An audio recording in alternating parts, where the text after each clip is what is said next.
여기 불어와.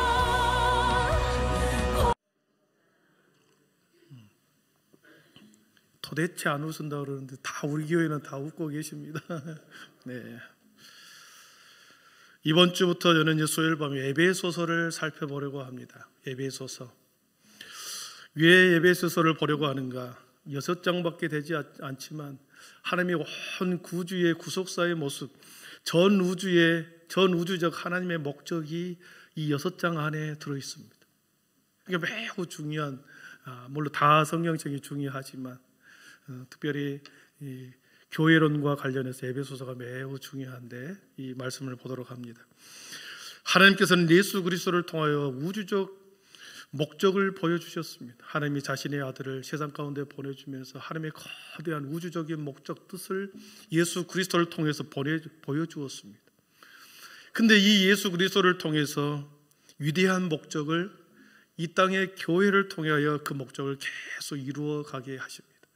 그래서 예수 그리스도가 교회를 통하여 이루시는 하나님의 위대한 목적, 이것이 에베소서에 잘 기록되어 있습니다.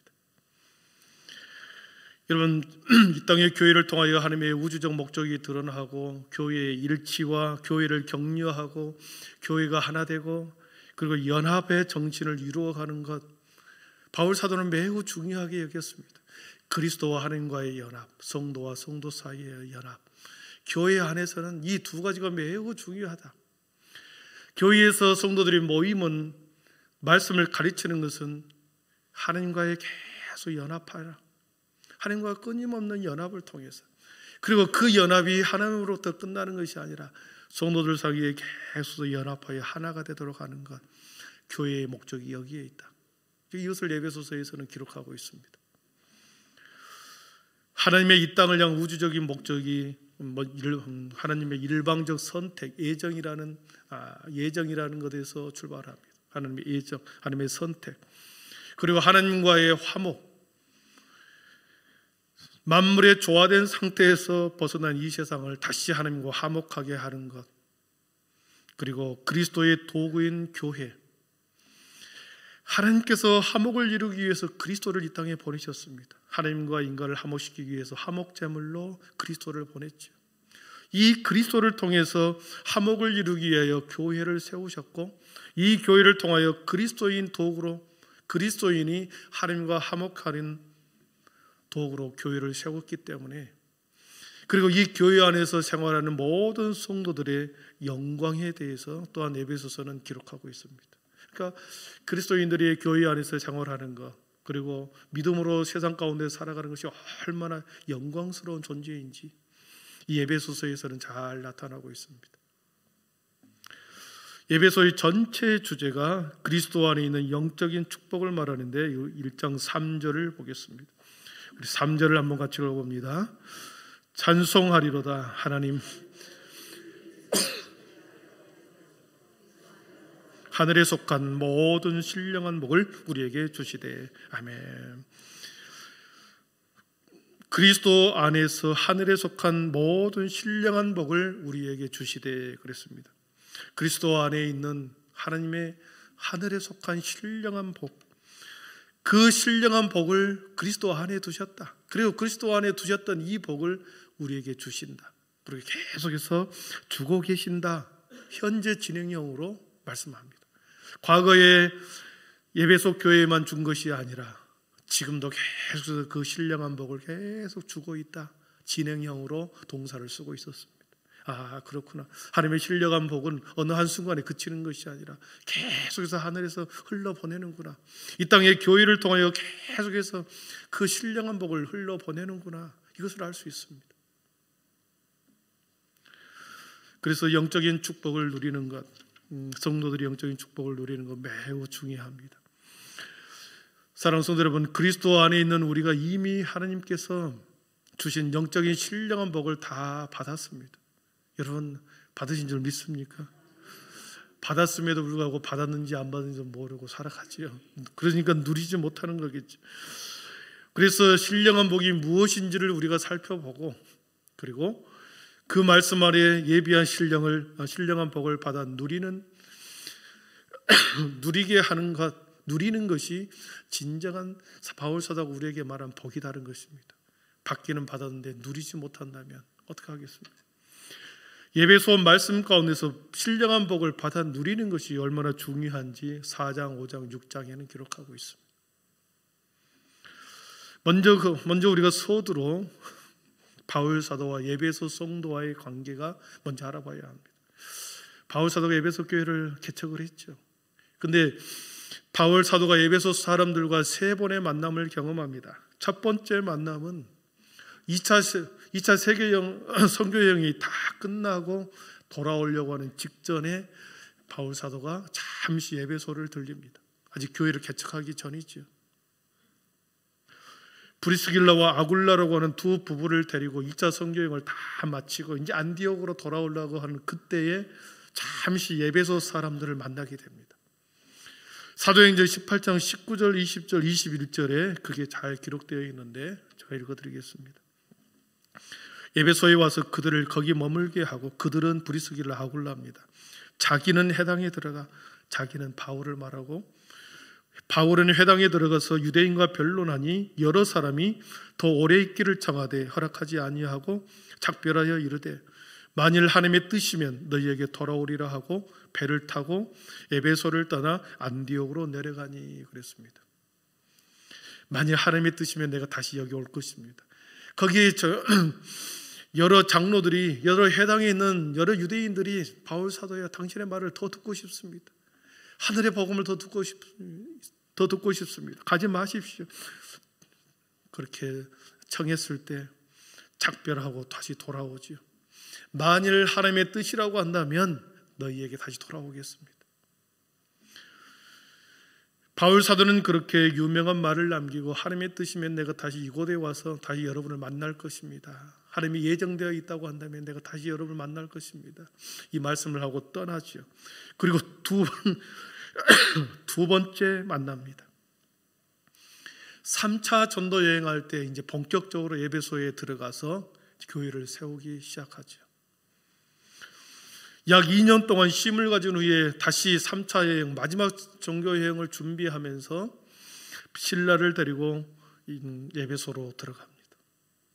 에베소라는 장소에 거기에 2년 동안 머물면서 두란나 소원이라고 하는 곳에서 가르치기를 시작하죠. 그리고 거기서 교회를 세웁니다. 에베소 교회를 세우죠. 사도행전 19장 8절을 한번 보겠습니다. 8절 같이 읽어봅니다. 바울이 회당에 들어가 석 달 동안 담대히 하나님 나라에 대하여 강론하며 권면하되 2차 선교 직전에 2년 전에 그가 설교했던 그 회당에 들어가서 담대하게 하나님의 복음에 대해서 증거합니다. 그때 9절에 보니까 다시 한번 9절을 보면 넘겨주시죠. 9절에 보면 하나님 그 말씀을 강론하고 권면하는데 두 종류의 사람이 나옵니다. 같이 읽습니다. 어떤 사람들은 마음이 굳어 순종하지 않고 무리 앞에서 이 도를 비방하거늘 바울이 그들을 떠나 제자들을 따로 세우고 두란노 소원에서 날마다 강론하니라 그랬습니다. 두 종류의 사람이 나오죠. 어떤 사람은 바울의 강론과 권면의 말씀을 마음이 굳어서 순종하지 않고 거역하고 오히려 비방했다. 여러분, 복음이 인간들에게 매우 중요한 복된 소식이라는 것을 알고 있음에도 불구하고 마음이 굳어서 그 복음을 받아들이지 못하는 사람이 있다. 받아들이지 못하니 순종하지 못하니 거역하고 비방하게 되는 거죠. 여기서 에베소서 바울은 예정과 택정이라는 것을 단어를 사용합니다. 하나님의 예정, 하나님의 택하심. 이미 하나님께서 구원받을 자를 택하였다. 그리고 버릴 자, 유기할 자를 택하셨다. 바울 켈빈의 예정론이 여기서 나오죠. 마음이 굳어서 아무리 권면하고 하나님의 복음을 강론을 한다 그래도 듣지 않고 오히려 비방하는 사람들이 있는가 하면은 그 뒤에 보면 어떻습니까? 그들을 떠나 제자들을 따로 세우고 두란노 소원에서 날마다 강론하니라 그랬습니다. 바울이 전한 복음을 듣는 사람이 있습니다. 듣는 사람을 데리고 두란노 소원으로 가서 2년 동안 그들을 가르치죠. 10절을 넘겨주시면 두 해 동안 이같이 하니 아시아에 있는 유대인이나 헬라인이나 다 주의 말씀을 듣더라 그랬습니다. 2년 동안 그들을 잘 가르쳤습니다. 계속 하나님의 말씀을 권면합니다. 그렇습니다. 한 번 듣고 두 번 듣고 세 번 듣고 계속 권면하여 그 마음에 새기도록, 그 영혼에 잘 박힌 못처럼 새기도록 계속해서 가르치는 것이죠. 그랬더니 아시아에 사는 유대인이나 헬라인은 이방인들이거든요. 다 주의 말씀을 듣더라 그랬습니다. 그리고 이들을 통하여 에베소 교회를 세웁니다. 에베소 교회가 세워지는데 여기서 교회를 세우자마자 놀라운 기적들이 막 일어나는 것입니다. 에베소 교회 안에 놀라운 기적들이 11절 12절에 보니까 하나님이 바울 손으로 놀라운 능력을 행하게 하시니 심지어 사람들이 바울의 몸에서 손수건이나 앞치마를 가져다가 병든 사람에게 얹으면 그 병이 떠나고 악기도 나가더라 그랬습니다. 바울이 이 에베소 교회에서 놀라운 기적을 행합니다. 근데 놀라운 기적을 행할 수밖에 없는 이유가 에베소 지역의 특성에 있었습니다. 왜 바울 사도가 에베소 교회를 세우는데, 이 교회가 세워지기 위해서 소아시아에서 가장 중요한 도시가 이 에베소라고 하는 곳인데, 이곳에서 교회가 세워져야 할 이유가 있었기 때문에 바울을 통하여 기적을 행사하게 했습니다. 여러분, 이 에베소 교회가 위치해 있는 것은 트리키에 소아시아라고 하는 곳에 있는데, 이 해안선을 따라 230개의 도시가 많이 발달해 있습니다. 소아시아에서 유럽으로 건너가기 직전에 이렇게 튀어나오는 곳이 터키 트리키에거든요. 근데 이 해안선을 따라 많은 항구들이 있는데 230개의 도시들이 형성되어 있습니다. 그 중에서 가장 탁월한 위치에 차지하고 있는 것이 에베소라는 지역입니다. 천연의 항구 도시고 내륙의 비옥한 토지와 연결되어 있어서 고대의 큰 상업이 발달하는 도시였습니다.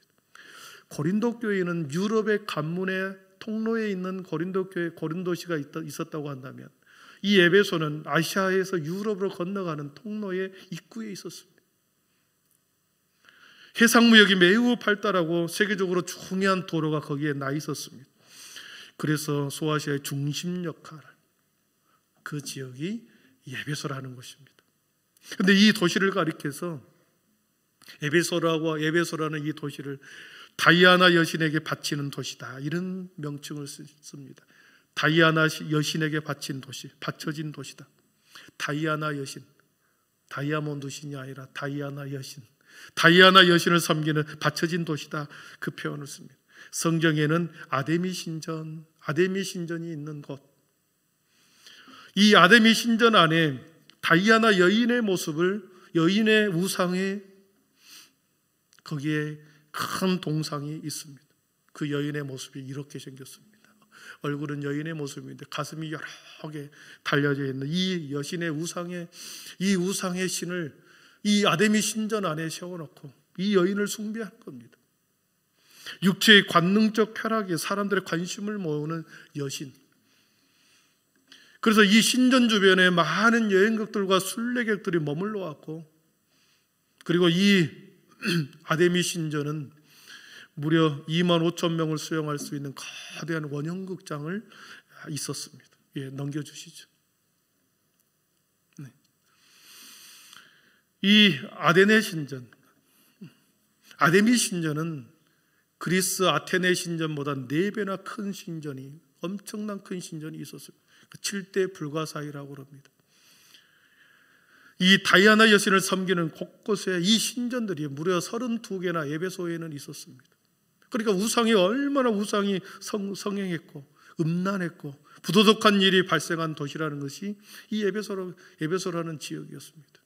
우상이 곳곳에 있고 음란이 만연하고 부도덕한 일들이 여기저기서 계속해서 일어나고 착취가 일어나고 불법이 일어나고 그런 곳이 에베소였습니다.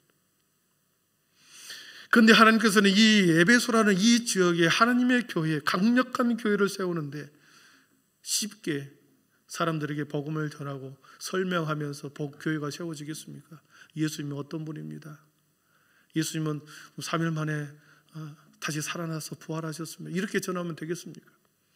기적이 일어나야 되겠죠. 놀라운 기적들이 기적이 일어나야 그들 가운데 팽행했던 우상보다도 훨씬 더 강력한 이 우주를 다스리는 능력이 하나님에게 있구나라고 하는 것을 가르쳐주기 위해서 바울 사도가 앞치마만 둘러도 손수건만 이렇게 병자에게 돌려서 막 기적이 일어나는 겁니다. 그래서 바울이 선포한 강론한 이 말씀을 듣고 에베소의 많은 성도들이 세상의 우상들보다도 하나님이 훨씬 더 강하다는 것을 깨닫고 아데미 신전에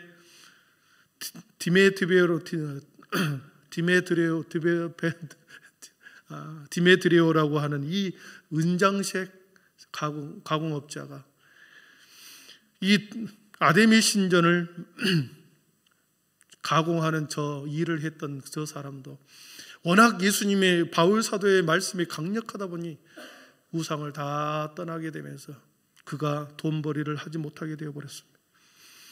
그래서 그의 자신의 직분을 내려놓고 바울을 따라가게 된 거죠.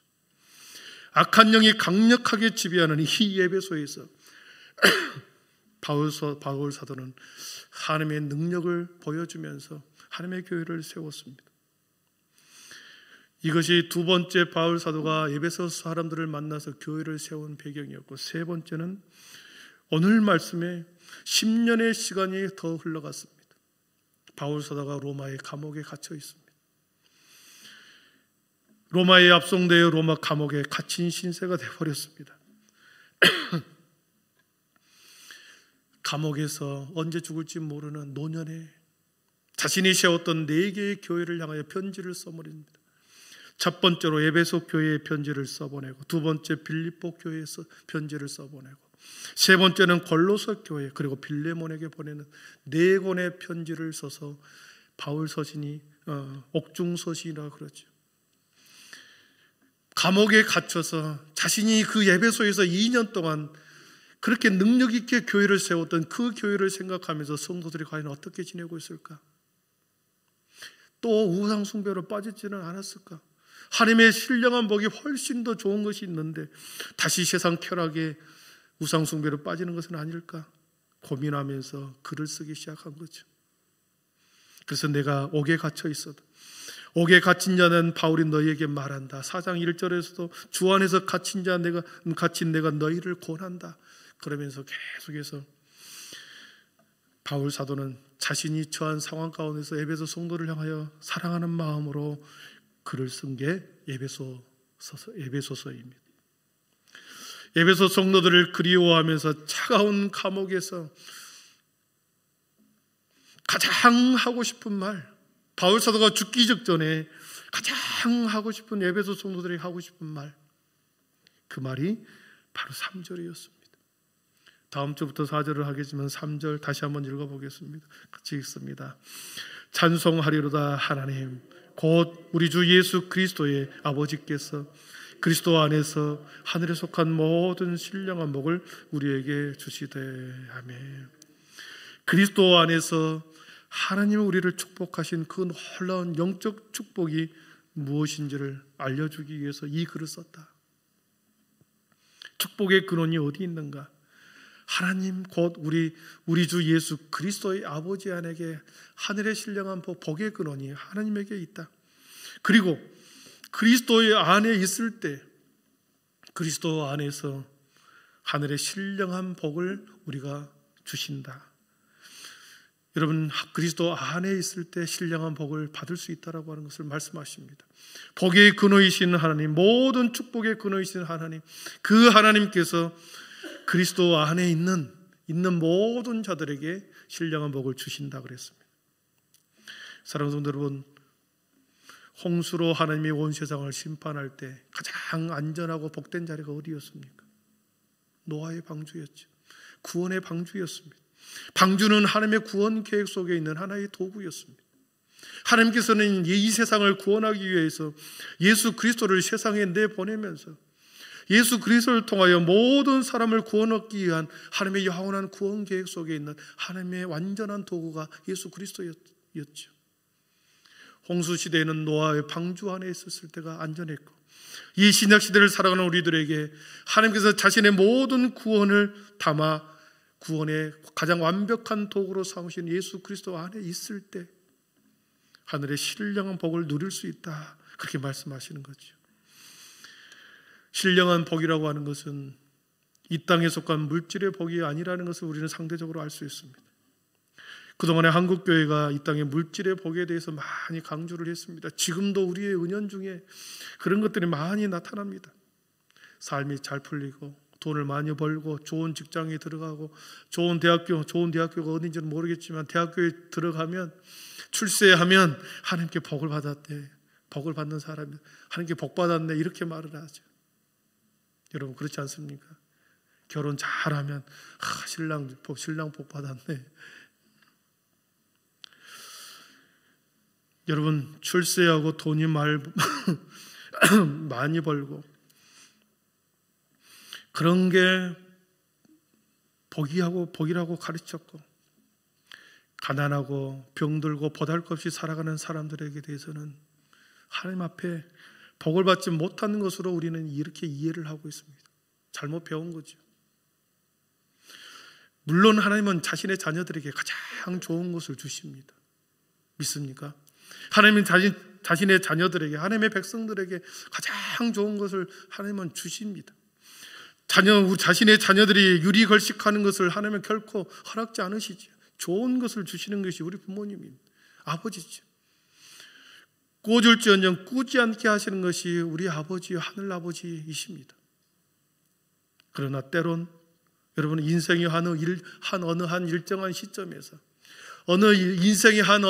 일정한 시점에서 우리로 하여금 가난의 터널을 걸어가게 하고 가난 가운데 처하게 하여 다른 사람에게 돈을 꾸어보게 하는 그런 일을 경험하게 할지도 모릅니다. 믿음 생활 잘해도 그렇습니다. 일정한 기간 동안에 어떤 일정한 삶의 기간을 잘 살다가 일정한 기간 동안에 갑자기 육체의 아픔을 통하여 우리 인생이 멈춰버리고 가족 전체가 우울한 시간을 보낼 때가 있습니다. 신앙생활 잘해도 일정 기간 동안에 우리가 세상 밖으로 나가지 못하고 우리의 자녀들이 세상 밖으로 나가지 못하고 실패와 좌절 속에 패배 속에서 삶을 살면서 도시의 어느 뒷골목을 헤매게 할 때도 있습니다. 어느 일정한 시점에 그렇다라는 거죠. 그러나 이러한 과정을 통해서 하나님은 자신의 백성들에게 물질관을 새롭게 고쳐주십니다. 하나님이 주실 때만 받을 수 있구나. 하나님이 나는 단지 물질을 관리하는 청지기에 불과하구나. 나에게는 소유권이 없고 나에게는 단지 점유하고 관리할 권한밖에 없구나. 하나님이 주셔야만 모든 물질을 내가 받을 수 있구나, 누릴 수 있구나 깨닫게 되는 거죠. 아픔의 시간, 질병의 고통의 시간을 걸치면서 내 몸도 나의 것이 아니라는 것을 우리는 고백합니다. 그리고 주님이 지셨던 그 십자가의 고통과 아픔을 우리는 또한 삶의 일정한 시점에서 내 아픔을 통해서 주님의 십자가의 고통을 우리는 다시 한번 느끼게 되는 거죠. 주님의 십자가의 고통이 막연한 고통이요, 막연한 아픔처럼 느껴졌으나 내가 막상 아파보니 손을 수술해보고 다리를 수술해보고 무릎을 수술해보고 어깨를 수술해보고 위를 수술해보고 암 수술의 죽음의 고통을 겪어보니 십자가의 고통을 그때서 깨닫게 되더라는 거죠. 이거 복 아닙니까? 그걸 모르고 살았다고 한다면 그건 복이 아니겠죠. 생명의 소중함과 다른 사람의 아픔을 더 잘 공감하게 되므로 내가 내 육체를 자랑하지 않기 위해서 하나님께서는 어느 한순간에 우리에게 아픔을 주실 수 있다는 거죠. 여러분 실패도 그렇습니다. 실패를 거듭하고 한 번도 뭔가를 한 번에 받아보지 못한, 그래서 계속해서 간절히 매달려서 노심초사 기도하여 간신히 받아본 경험이 있는 사람, 간신히 하나 받아본 경험이 있는 사람 얼마나 소중히 여기겠습니까? 오랜 시간 동안 그렇게 기다렸는데 주지 않았던 것을 하나님께 마침내 그것을 주었다. 그래서 나에게 주어진 이 자리, 나에게 주어지는 이 시간이 얼마나 소중한지를 깨닫게 하는 거지. 마침내 그래서 하나님이 내 인생의 주인이시구나, 내가 주인이 아니었구나, 예수 그리스도 안에 있을 때만이 진정한 신령한 복을 깨닫게 하심을 통해서 진정한 구원의 백성이 되게 하기 위해서 때로는 우리를 물질을, 육체를, 그리고 실패를 경험하게 하는 거죠. 그렇기 때문에 우리는 지금 어떤 사람에 대한 어떤 상황에 처한 것을 가지고 그 사람은 복을 받았다, 복을 받지 않았다 판단할 수가 없다는 것입니다. 물질, 출세, 건강, 자녀, 장수, 오래 사는 것, 여러분 이것은 매우 가변적이고 유동적입니다. 어느 한순간에 출세했다고요, 어느 한순간에 물질을 많이 얻었다고요, 가변적이죠. 그 순간이었습니다. 그런데 오늘 바울 사도는 우리들에게 하늘에 속한 모든 신령한 복을 말씀하시면서 4절 이하에서는 하나님의 전적인 택함, 하나님의 예정 가운데 택하심을 받는 전적인 택한 자들, 그들을 속량하고 죄사함을 얻은 사람, 그리고 약속의 성령의 인치심을 받은 복, 그리고 기업의 보증으로 우리 성도를 하나님의 보증으로 삼는 것, 이것을 말씀하고 있습니다. 이것을 다음 주부터 차례로 보도록 하고요, 말씀을 정리합니다. 바울 사도는 로마의 차가운 감옥 안에 있습니다. 나이도 많이 먹었고 기록도 점점 시하여 갑니다. 이 땅의 바울 사도는 이 땅의 소망은 점점점 사라지고 하늘의 소망이 점점점 더 분명해지고 있음을 알 수 있습니다. 죽음의 직전에서 이 땅의 삶에서 가장 성도들에게 중요한 것이 뭘까? 그것이 바로 하늘의 신령한 복이었구나. 그 하늘의 신령한 복이 에베소 성도들에게 이러이러한 것이라는 것을 가르쳐주면서 그것을 받았고 누리라고 하는 것을, 그리고 교회에서 하나 되고 연합하여 천국의 모형을 만들어갈 것을 바울 사도가 글을 쓰면서 에베소 성도들에게 글로써 가르쳐준 것입니다. 우리에게 동일하게 말씀해 주신 줄 믿습니다. 세상의 소망은 우리는 세상의 소망이 계속해서 끊어지고 하늘의 소망이 점점 더 분명해지기를 축복합니다. 그래서 이 땅에 살면서 가장 중요한 복이 하늘의 신령한 하늘로부터 오는 신령한 복이라는 것을 깨닫고 그 복을 받기를 간절히 바라면서 그 복을 받은 자가 어떻게 누리고 함께 교회 안에서 연합하여 하나 되고 천국의 모형으로 만들어가야 하는지 우리에게 말씀해 주셨는데, 우리가 그 아름다운 교회를 함께 세워가기를 축복합니다. 그리스도의 안에서 모든 신령한 복을 바라면서 오늘을 살아가는 저 우리 모두가 되기를 축복합니다. 기도하겠습니다.